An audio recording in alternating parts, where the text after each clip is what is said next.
Hello everyone, welcome back to Spot Drama. അപ്പം ഇന്നത്തെ video എന്ന് പറയുന്നത് ജെൻസ് എന്ന ജനറേഷൻ ഇസഡ് എന്ന ഡ്രാമയിലെ ചൈനീസ് ഡ്രാമയിലെ എപ്പിസോഡ് 1 പാർട്ട് 2 ആണ്. അതിൽ നമ്മൾ എപ്പിസോഡ് 1 ഫുൾ തീർക്കുന്നുണ്ട്. അപ്പോൾ ഫുള്ളായിട്ട് കാണാനായിട്ട് ട്രൈ ചെയ്യുക. നമുക്ക് വീഡിയോയിലേക്ക് പോവാം. അങ്ങനെ ഹീറോയിൻ ഇടിച്ച് അവളുടെ മുന്നിൽ കണ്ടൊരു സ്ത്രീനെ ഭയങ്കര ദ്രോഹിക്കുന്നത് കണ്ടിട്ട് അവളിങ്ങനെ ആ സ്ത്രീയുടെ തന്നെ ഹസ്ബൻഡിനെ ആ സ്ത്രീനെ രക്ഷിക്കാൻ വേണ്ടിയിട്ട് ഒരുപാട് ഇടിയും ചവിട്ടൊക്കെ കൊടുക്കുന്നുണ്ട്. പിന്നീട് ഹീറോയിനെ ഹോസ്പിറ്റലിലാണ് കാണിക്കുന്നത്. ആ പരിക്കുപറ്റിയ ആൾക്ക് മീൻസ് ഹസ്ബൻഡിനെ ഹോസ്പിറ്റലിലാക്കിയേക്കാണ്. അപ്പം ആ സ്ത്രീക്ക് വലിയ കുഴപ്പമൊന്നുമില്ല. എന്നിട്ട് ഹീറോയിൻ്റെ അടുത്ത് പോലീസൊക്കെ വരികയാണ്. എന്നിട്ട് അവളെ പോലീസ് സ്റ്റേഷനിലേക്ക് കൊണ്ടുപോവാണ്. എന്നിട്ട് അവളോട് ഇങ്ങനെ ചോദിക്കുകയാണ്, എന്തിനാണ് നീ അത് ചെയ്തത്, എനിക്കത് ചെയ്യാനുള്ള ഒരു റൈറ്റും ഇല്ല എന്നൊക്കെ പറഞ്ഞിട്ട് അവളോട് ഇങ്ങനെ ഓരോ ക്വസ്റ്റ്യൻസൊക്കെ ചോദിക്കുന്നുണ്ട്. പക്ഷെ അവൾക്കൊന്നും മനസ്സിലാവുന്നില്ല. ഒരു സ്ത്രീനെ രക്ഷിക്കാൻ വേണ്ടിയിട്ടാണ് അവൾ അതൊക്കെ ചെയ്തത്. പക്ഷെ ആദ്യമൊന്നും ആ ഒരു സാർമാർക്കൊന്നും മനസ്സിലായിട്ടുണ്ടായില്ല. പിന്നീട് അവൾ പറഞ്ഞ് അവരെങ്ങനെയെങ്കിലും മനസ്സിലാക്കാൻ ശ്രമിക്കുകയാണ്. നമ്മുടെ ഹീറോയാണെങ്കിൽ പിന്നീട് വീട്ടിലേക്ക്, അവൻ താമസിക്കുന്ന ആ ഒരു വീട്ടിലേക്ക്, പേരൻസിൻ്റെ അടുത്തേക്ക് ഫുഡ് കഴിക്കാനായിട്ട് വരുവാണ്. അപ്പം അവർ ചോദിക്കുന്നുണ്ട്, എന്താ നീ ലേറ്റായത്, ഇത്ര നേരം എങ്ങനെ ഉണ്ടായിരുന്നു ഇൻ്റർവ്യൂ എന്നൊക്കെ ചോദിക്കുന്നുണ്ട്. അപ്പം അവനിങ്ങനെ നടന്ന സംഭവങ്ങളൊക്കെ പറയാമെന്ന്.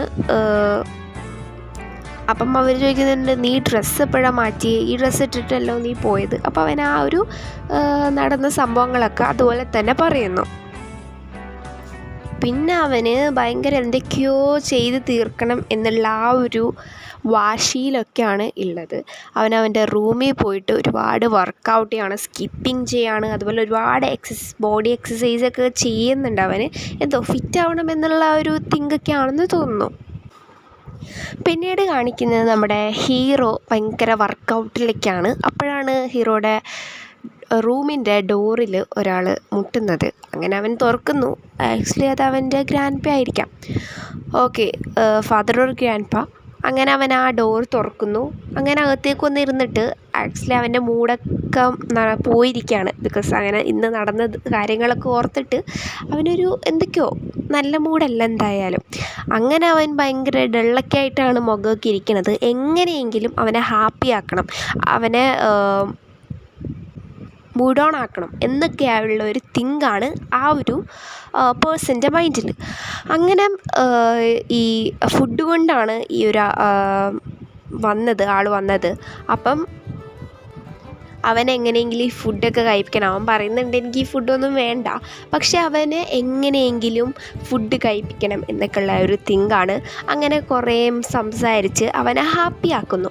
അങ്ങനെ അവന് ഫുഡ് കൊടുക്കുകയാണ് ചെയ്യുന്നത്. പിന്നീട് അവർ സംസാരിച്ചിരിക്കുകയാണ്. പിന്നീട് എഗെയിൻ പോലീസ് സ്റ്റേഷനിലെ ആ ഒരു സീൻ തന്നെ കാണിക്കുന്നുണ്ട്. അവർ ഒരു പോലീസ് ഓഫീസറും മറ്റ് ഒരു വ്യക്തിയും കൂടെ എന്തൊക്കെയോ സംസാരിക്കുന്നുണ്ട്. പിന്നീട് വീണ്ടും ഹീറോയുടെ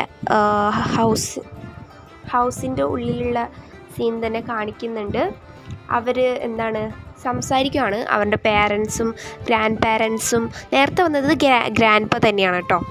അങ്ങനെ ഗ്രാൻഡ് പാരൻസും അവനെല്ലാം കൂടി സംസാരിക്കുന്നുണ്ട്. അവനെന്തിനോ ഫോഴ്സ് ചെയ്യാണ്. ആക്ച്വലി അത് മാരേജ് ആയിരിക്കാം, മേ ബി മാരേജിന് വേണ്ടിയായിരിക്കാം. അവൻ്റെ നേരത്തെ കാണിച്ചത് അവൻ്റെ പേരൻസിന് ഒരു പെൺകുട്ടിയുടെ ചിത്രം കാണിച്ചിട്ടുണ്ടായിരുന്നു. അവനെ മാരേജ് ചെയ്യാൻ സംതിങ് എന്തെങ്കിലും ആയിരിക്കാം. അപ്പം ഇപ്പോഴും മാരേജിനെ കുറിച്ചൊക്കെ അവരിങ്ങനെ ഒരു ടോക്ക് വരുന്നുണ്ട്. അപ്പം അവൻ്റെ ഒരു ഫേസൊക്കെ ഡള്ളായിട്ട് തന്നെയാണ് ഇരിക്കണത്.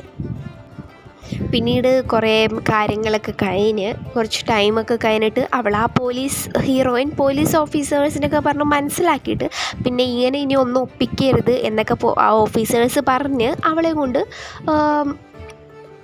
നല്ല രീതിയിൽ ചിന്തിപ്പിക്കാനൊക്കെ ട്രൈ ചെയ്തിട്ട് ഇനി ഇങ്ങനെയൊന്നും ഒപ്പിക്കരുതെന്ന് പറഞ്ഞ് അവൾ അവിടെ നിന്ന് ആ ഒരു പോലീസ് സ്റ്റേഷനിൽ നിന്ന് അവളെ വിടുകയാണ് ചെയ്യുന്നത്. അപ്പോൾ അവൾ അവിടെ നിന്ന് ആ ഒരു സ്റ്റേഷനിൽ നിന്ന് ഇറങ്ങുന്ന ടൈമിൽ പുറത്ത് ഒരാൾ വെയിറ്റ് ചെയ്യുന്നുണ്ടാവും. അത് നമ്മൾ നേരത്തെ കണ്ട ഒരു ക്യാരക്ടർ തന്നെയാണ്, ഒരു സ്പെക്സ് വെച്ച വ്യക്തിയാണ്. അപ്പം ആ പേഴ്സണാണെങ്കിൽ അവളെ ഇനി ഇങ്ങനെയൊന്നും ഒപ്പിക്കരുത് എന്നൊക്കെ പറഞ്ഞ് സെറ്റാക്കുന്നുണ്ട്. എന്നിട്ട് ഞാൻ കൊണ്ടാക്കാം, ഒരു സ്ഥലത്ത് പോകാനുണ്ട് എന്ന് പറഞ്ഞിട്ട് അവളെയും കൊണ്ട് ഒരു പേഴ്സൺ അവൻ വർക്ക് ചെയ്യുന്ന ഏതോ ഒരു പ്ലേസിലേക്ക് കൊണ്ടുപോകുന്നുണ്ട്. അവിടെയുള്ളവരൊക്കെ ഡോക്ടേഴ്സാണ്. അവളെ മെൻ്റലി ഫിസിക്കലി ഓക്കെ ആക്കാൻ വേണ്ടിയിട്ടാണ് എന്നതാണ് നമുക്ക് ആ ഒരു എപ്പിസോഡ് തീരുമ്പം മനസ്സിലാവുന്നത്.